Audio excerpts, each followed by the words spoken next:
आज आइए हम संसार की चीजें परमेश्वर के वचन के अनुसार की जाती है शीर्षक से परमेश्वर के वचन का साझा करें।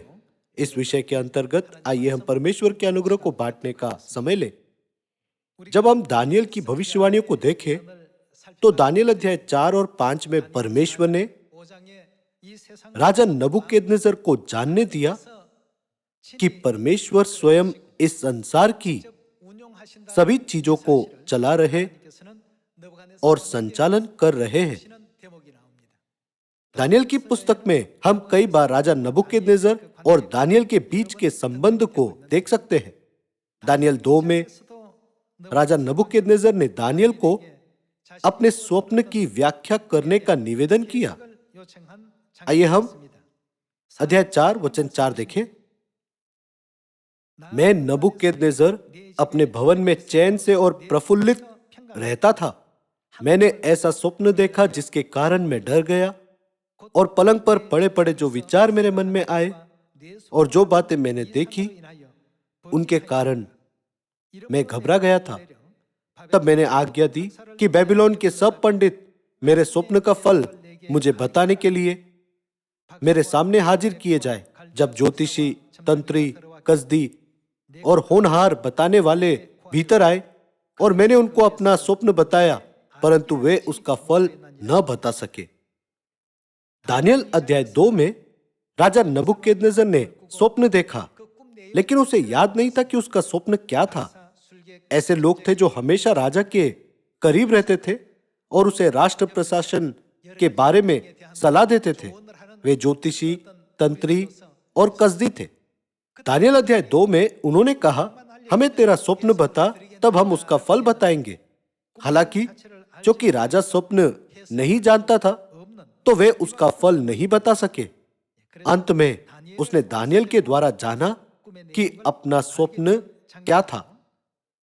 आइए हम अध्याय 4:10 देखें। जो दर्शन मैंने पलंग पर पाया वह यह है, मैंने देखा कि पृथ्वी के बीचों बीच एक वृक्ष लगा है। उसकी ऊंचाई बहुत बड़ी है। वह वृक्ष बड़ा होकर दृढ़ हो गया और उसकी ऊंचाई स्वर्ग तक पहुंची और वह सारी पृथ्वी की छोर तक दिखाई पड़ता था। उसके पत्ते सुंदर और उसमें बहुत फल थे, यहाँ तक कि उसमें सबों के लिए भोजन था। उसके नीचे मैदान के सब पशुओं को छाया मिलती थी और उसकी डालियों में आकाश की सब चिड़िया बसेरा करती थी और सब प्राणी उससे आहार पाते थे। मैंने पलंग पर दर्शन पाते समय क्या देखा कि एक पवित्र पहरुआ स्वर्ग से उतर आया। उसने ऊंचे शब्द से पुकारकर यह कहा, वृक्ष को काट डालो, उसकी डालियों को छाट दो, उसके पत्ते झाड़ दो और उसके फल बिखरा दो। पशु उसके नीचे से हट जाए और चिड़िए उसकी डालियों पर से उड़ जाए, तो भी उसके टूंड को जड़ समेत भूमि में छोड़ो और उसको लोहे और पीतल के बंधन से बांधकर मैदान की हरी घास के बीच में रहने दो। वह आकाश की ओस से भीगा करे और भूमि की घास खाने में मैदान के पशुओं के संग भागी हो। उसका मन बदले और मनुष्य का ना रहे, परंतु पशु का सा बन जाए और उस पर 7 काल बीते। यह आज्ञा पहरुओं के निर्णय से और यह बात पवित्र लोगों के वचन से निकली कि जो जीवित है वे जान ले कि परम प्रधान परमेश्वर मनुष्यों के राज्य में प्रभुता करता है और उसको जिसे चाहे उसे दे देता है और वह छोटे से छोटे मनुष्य को भी उस पर नियुक्त कर देता है। मुझ नबूकदनेस्सर राजा ने यही स्वप्न देखा, इसलिए है बेलतशस्सर, यहाँ दानियल को दूसरे नाम बेलतशस्सर से बुलाया गया। तू इसका फल बता। अध्याय 2 में राजा नबूकदनेस्सर जानता भी नहीं था कि उसका स्वप्न क्या था, लेकिन अध्याय 4 में उसने उन्हें उसका स्वप्न बताया, लेकिन लोग उसका फल नहीं बता सके। केवल दानियल ने स्वप्न का फल बताया। आइए हम आयत 19 पर जाएं और उसके फल को देखें। तब दानियल, जिसका नाम बेलतशस्सर भी था, घड़ी भर घबराता रहा और सोचते सोचते व्याकुल हो गया। तब राजा कहने लगा, है बेलतशस्सर, इस स्वप्न से या इसके फल से तू व्याकुल मत हो। बेलतशस्सर ने कहा, है मेरे प्रभु, यह स्वप्न तेरे भेरियों पर और इसका अर्थ तेरे द्रोहियों पर फले। जिस वृक्ष को तूने देखा जो बड़ा और दृढ़ हो गया और जिसकी ऊंचाई स्वर्ग तक पहुंची और जो पृथ्वी के सिरे तक दिखाई देता था, जिसके पत्ते सुंदर और फल बहुत थे और जिसमें सबों के लिए भोजन था, जिसके नीचे मैदान के सब पशु रहते थे और जिसकी डालियों में आकाश की चिड़िया बसेरा करती थी, हे राजा, वह तू ही है। तू महान और सामर्थी हो गया, तेरी महिमा बड़ी और स्वर्ग तक पहुंच गई और तेरी प्रभुता पृथ्वी की छोर तक फैली है। हे राजा, तूने जो एक पवित्र पहरुए को स्वर्ग से उतरते और यह कहते देखा कि वृक्ष को काट डालो और उसका नाश करो, तो भी उसके तुंड को जड़ समेत भूमि में छोड़ो और इसको लोहे और पीतल के बंधन से बांधकर मैदान की हरी घास के बीच में रहने दो। वह आकाश की ओस से भीगा करे और उसको मैदान के पशुओं के संग भी भाग मिले और जब तक 7 युग उस पर बीत न चुके तब तक उसकी ऐसी ही दशा रहे। हे राजा, इसका फल जो परम प्रधान ने ठान लिया कि राजा पर घटे वह यह है कि तू मनुष्यों के बीच से निकाला जाएगा और मैदान के पशुओं के संग रहेगा। तू बैलों के समान घास चरेगा और आकाश की ओस से भीगा करेगा। और 7 युग तुझ पर बीतेंगे जब तक कि तू ना जान ले कि मनुष्यों के राज्य में परम प्रधान ही प्रभुता करता है और जिसे चाहे वह उसे दे देता है। उस वृक्ष के तुंड को जड़ समेत छोड़ने की आज्ञा जो हुई है, इसका अर्थ यह है कि तेरा राज्य तेरे लिए बना रहेगा और जब तू जान लेगा कि जगत का प्रभु स्वर्ग ही में है, तब तू फिर से राज्य करने पाएगा। राजा नबूकदनेस्सर ने सोचा था कि उसने अपनी खुद की शक्ति और अधिकार से बेबीलोन के महान राज्य का निर्माण किया है। उसे इस बात का अंदाजा नहीं था कि सब कुछ परमेश्वर से आता है। परमेश्वर ने दानियल के द्वारा उसे यह महसूस करने दिया।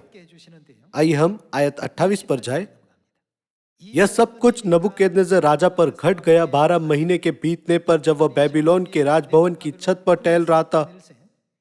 तब वह कहने लगा, क्या यह बड़ा बेबीलोन नहीं है जिसे मैं ही ने अपने बल और सामर्थ्य से राज निवास होने को और अपने प्रताप की बड़ाई के लिए बसाया है?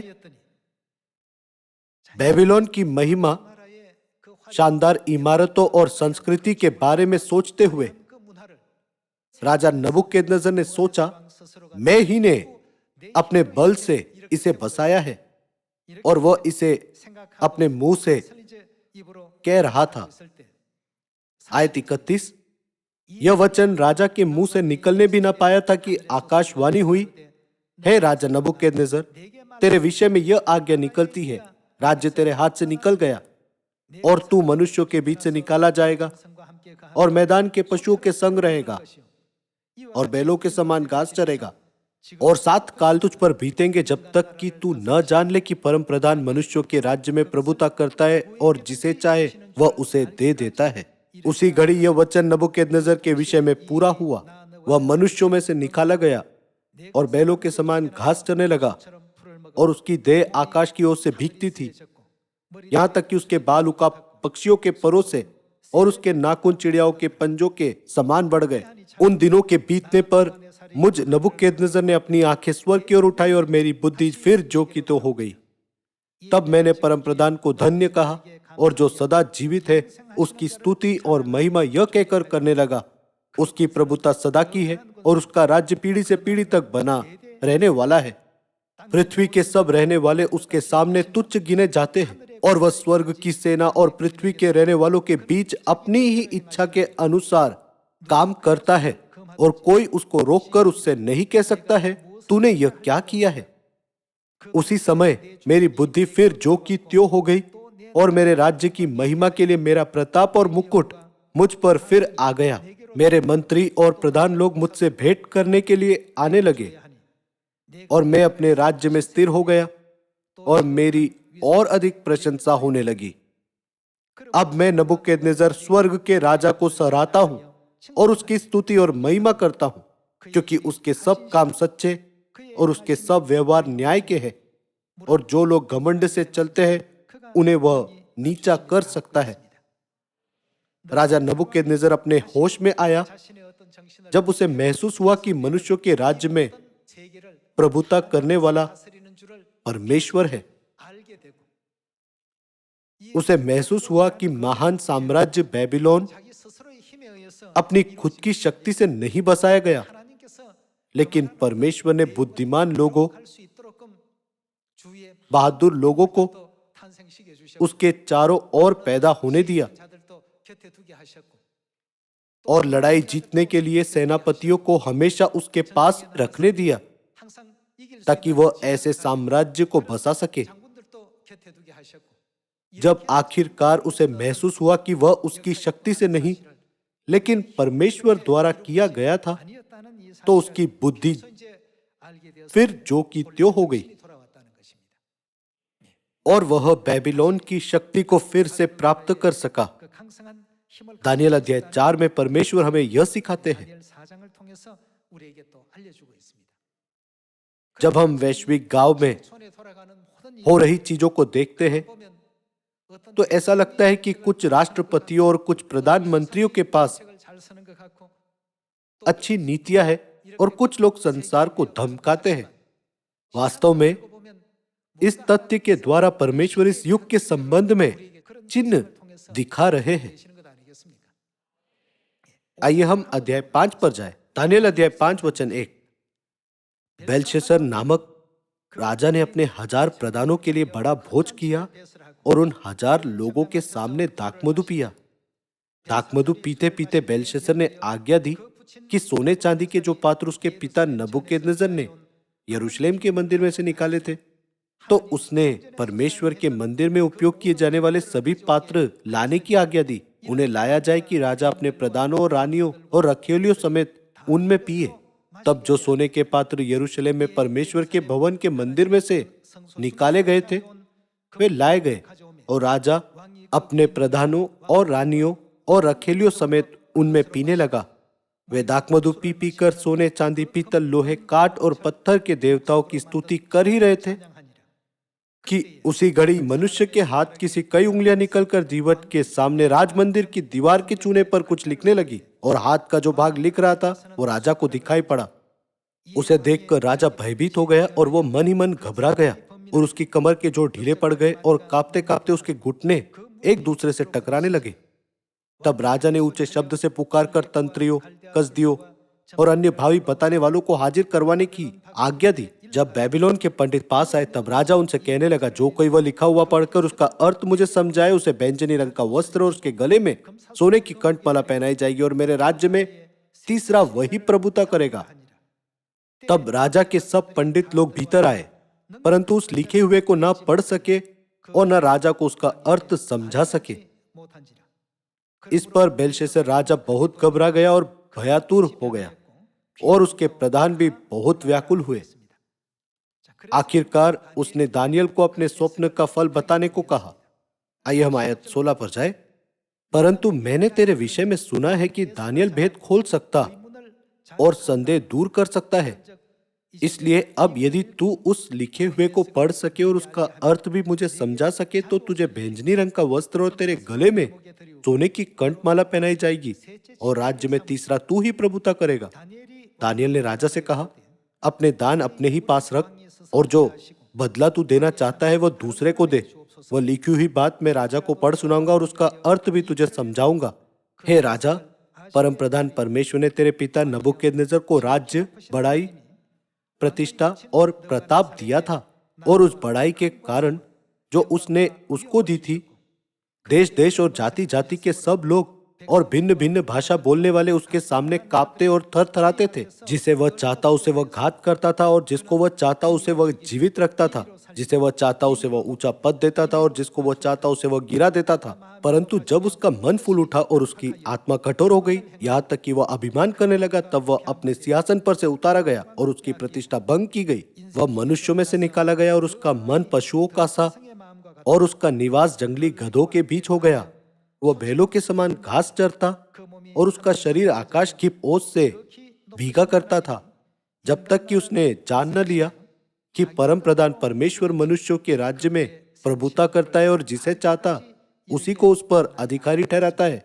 यहाँ दानियल राजा बेलशस्सर को जागृत कर रहा है। आयत 22।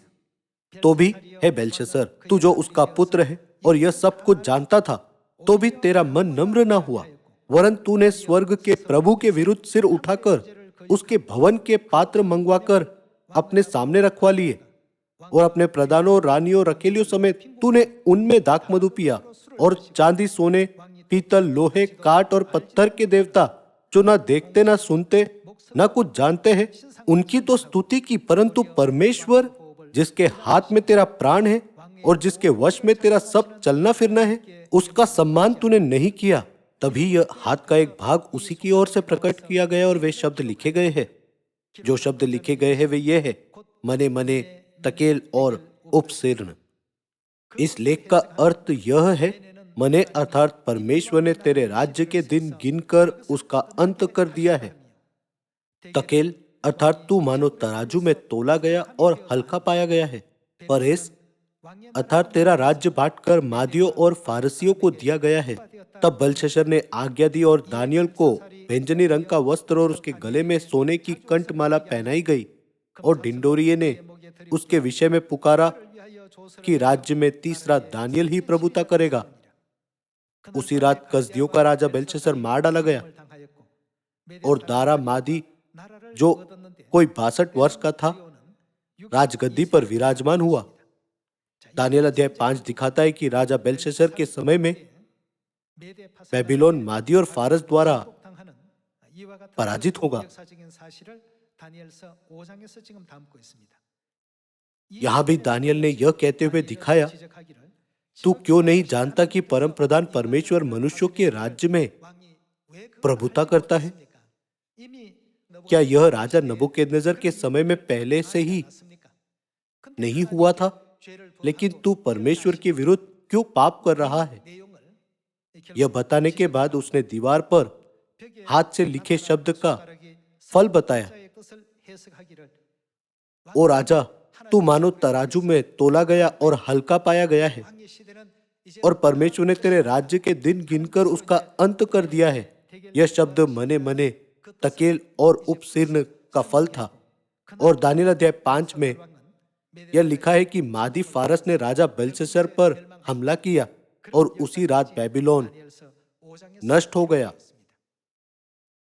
इस पृथ्वी पर रहने वाले लोगों को सही तरह से परमेश्वर को जानना और परमेश्वर का भय मानना चाहिए, ताकि जब वे इस संसार से चले जाए और आत्मिक दुनिया में लौटे, तब वे जानेंगे कि किसने हर समय उनका मार्गदर्शन किया है। हमें इस तथ्य को जानना और सही तरह से परमेश्वर का भय मानना चाहिए। इसी कारण हमें हमेशा परमेश्वर के वचनों पर ध्यान देना चाहिए और परमेश्वर की शिक्षाओं का पालन करना चाहिए। आइए हम उत्पत्ति अध्याय 6 पर जाए। अध्याय 6 आयत 5। यहोवा ने देखा कि मनुष्यों की बुराई पृथ्वी पर बढ़ गई है, और उनके मन के विचार में जो कुछ उत्पन्न होता है वो निरंतर बुरा ही होता है। और यहोवा पृथ्वी पर मनुष्यों को बनाने से पछताया और वो मन में अति खेदित हुआ। तब यहोवा ने कहा, मैं मनुष्य को जिसकी मैंने सृष्टि की है पृथ्वी के ऊपर से मिटा दूंगा। क्या मनुष्य, क्या पशु, क्या रेंगने वाले जंतु, क्या आकाश के पक्षी, सबको मिटा दूंगा, क्योंकि मैं उनके बनाने से पछताता हूँ। परंतु यहोवा के अनुग्रह की दृष्टि नूह पर बनी रही। आयत 9। नूह की वंशावली यह है। नूह धर्मी पुरुष और अपने समय के लोगों में खरा था, और नूह परमेश्वरी के साथ साथ चलता रहा। और नूह से शेम और हाम और येपेत नामक 3 पुत्र उत्पन्न हुए। उस समय पृथ्वी परमेश्वर की दृष्टि में बिगड़ गई थी और उपद्रव से भर गई थी। और परमेश्वर ने पृथ्वी पर जो दृष्टि की तो क्या देखा कि वह बिगड़ी हुई है, क्योंकि सब प्राणियों ने पृथ्वी पर अपना अपना चाल चलन बिगाड़ लिया था। तब परमेश्वर ने नूह से कहा, सब प्राणियों के अंत करने का प्रश्न मेरे सामने आ गया है, क्योंकि उनके कारण पृथ्वी उपद्रव से भर गई है, इसलिए मैं उनको पृथ्वी समेत नष्ट कर डालूंगा। आइए हम आयत 14 में उसे देखें। इसलिए तू गोपेर वृक्ष की लकड़ी का एक जहाज बना ले, उसमें कोठरियां बनाना और भीतर बाहर उस पर राल लगाना। वह परमेश्वर है जो इस संसार को चलाते हैं। परमेश्वर ने जल से दुष्टों को दंड देने की अपनी इच्छा नूह को जानने दी। परमेश्वर ने उसे अपनी इच्छा जानने दी और उससे कहा कि उसका काम जहाज बनाना और उद्धार के लिए तैयारी करना है। नूह ने इस पर कोई आपत्ति नहीं दिखाई, लेकिन उसने परमेश्वर की इच्छा को पूरा किया। हम इसे अध्याय 6 में देख सकते हैं। आयत 22, परमेश्वर की इस आज्ञा के अनुसार नूह ने क्या? नूह ने किया। अध्याय 7 आयत 4, क्योंकि अब 7 दिन और बीतने पर मैं पृथ्वी पर 40 दिन और 40 रात तक जल बरसाता रहूंगा और जितने प्राणी मैंने बनाए उन सबको भूमि के ऊपर से मिटा दूंगा। यहोवा की इस आज्ञा के अनुसार नूह ने किया। विश्वास के पूर्वजों ने पूरी तरह समझा कि पूरा संसार परमेश्वर के द्वारा चलाया जा रहा है, इसलिए उन्होंने हमेशा परमेश्वर की आज्ञा मानी और परमेश्वर के वचनों का पालन किया। लेकिन परमेश्वर की आज्ञाओं का इनकार नहीं किया या उन्हें नहीं टाला या उनसे नहीं फिरे। यहां भी लिखा है, यहोवा की इस आज्ञा के अनुसार नूह ने किया। इस तरह परमेश्वर ने सारे संसार को नष्ट नहीं किया, लेकिन नूह के जहाज में कुछ वंश छोड़े। एक समय था जब संसार का जल के साथ न्याय किया गया था और परमेश्वर ने हमें इस युग के बारे में भी जानने दिया जिसमें हम जी रहे हैं, है ना? आइए हम दूसरा पत्रस अध्याय 3 पर एक नजर डालें। अध्याय 3 आयत 6, इसी के कारण उस युग का जगत जल में डूबकर नष्ट हो गया, पर वर्तमान काल के आकाश और पृथ्वी उसी वचन के द्वारा किस लिए रखे गए हैं? इसलिए रखे गए हैं कि जलाए जाए, और ये भक्तिहीन मनुष्यों के न्याय और नष्ट होने के दिन तक ऐसे ही रखे रहेंगे। 2 पत्रस 3 में यह लिखा है, अब परमेश्वर आग से दुष्टों को दंड देंगे। तब यह कार्य निश्चित ही वैसे पूरा होगा जैसे परमेश्वर ने कहा। आइए हम आयत 10 पर जाए। परमेश्वर इस संसार का भविष्य दिखा रहे हैं जिसे परमेश्वर चला रहे हैं। परंतु प्रभु का दिन चोर के समान आ जाएगा। उस दिन आकाश बड़ी हड़हड़ाहट के शब्द से जाता रहेगा और तत्व बहुत ही तप्त होकर पिघल जाएंगे और पृथ्वी और उस पर के काम जल जाएंगे। जबकि ये सब वस्तुएं इस रीति से पिघलने वाली है, तो तुम्हें पवित्र चाल चलन और भक्ति में कैसे मनुष्य होना चाहिए? ये सभी चीजें बिना चूके पूरी होगी, तो आपको किस तरह के लोग होना चाहिए? और परमेश्वर के उस दिन की बाट किस रीति से होना चाहिए और उसके जल्द आने के लिए कैसा यत्न करना चाहिए, जिसके कारण आकाश आग से पिघल जाएंगे और आकाश के गण बहुत ही तप्त होकर गल जाएंगे।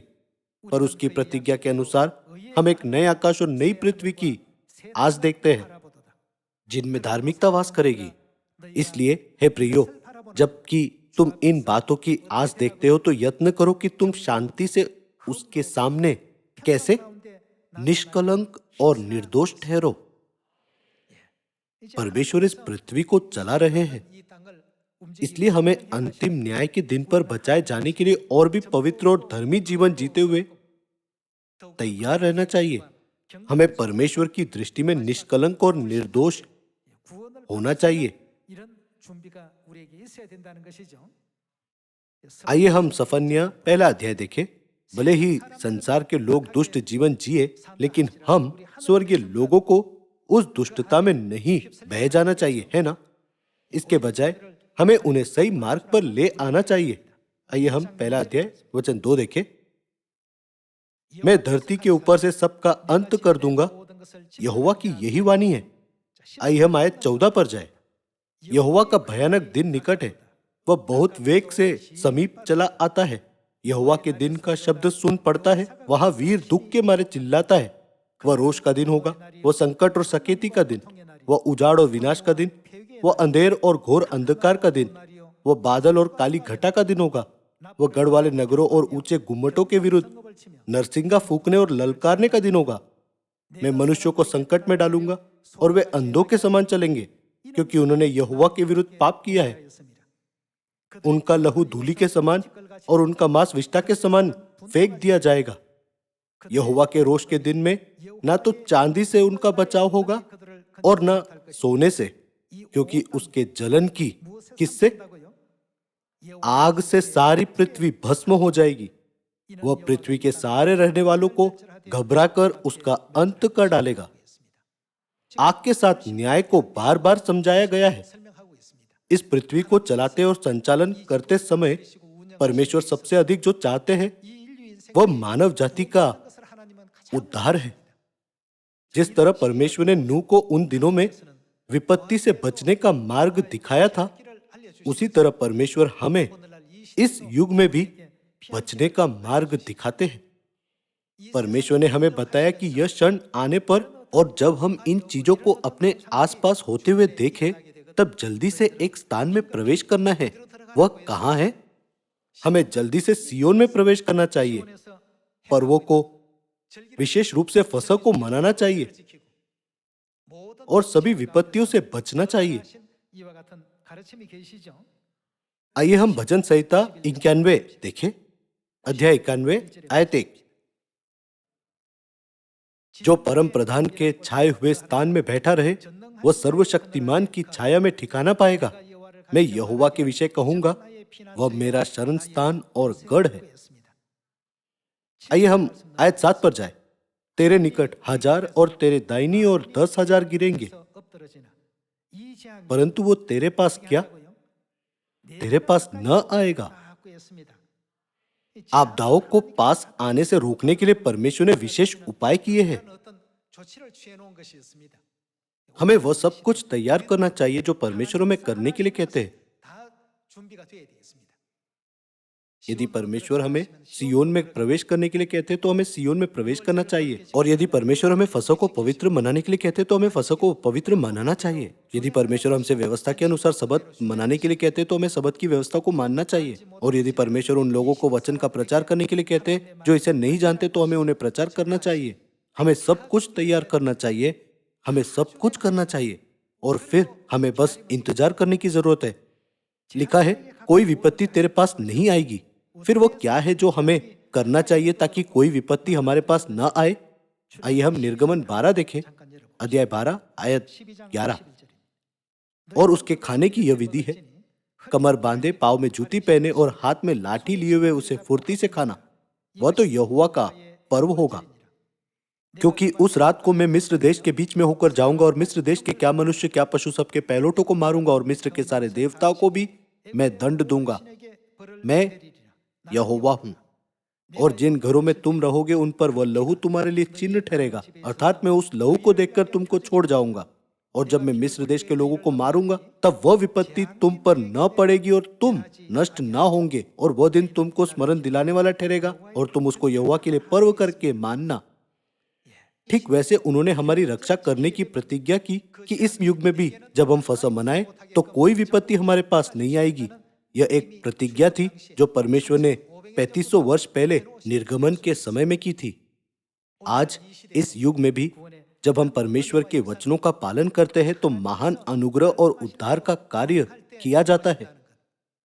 हमें इसे मन में रखना चाहिए और पवित्र और धर्मी जीवन जीकर परमेश्वर के आने के दिन की प्रतीक्षा करते हुए विश्वास की एक सुंदर यात्रा करनी चाहिए।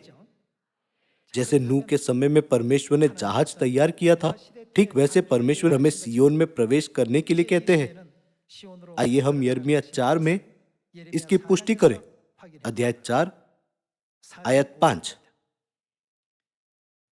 यहूदा में प्रचार करो और यरूशलेम में यह सुनाओ, पूरे देश में नरसिंगा फूको, गला खोलकर ललकारो और कहो, आओ हम इकट्ठे हो और गढ़ वाले नगरों में जाए।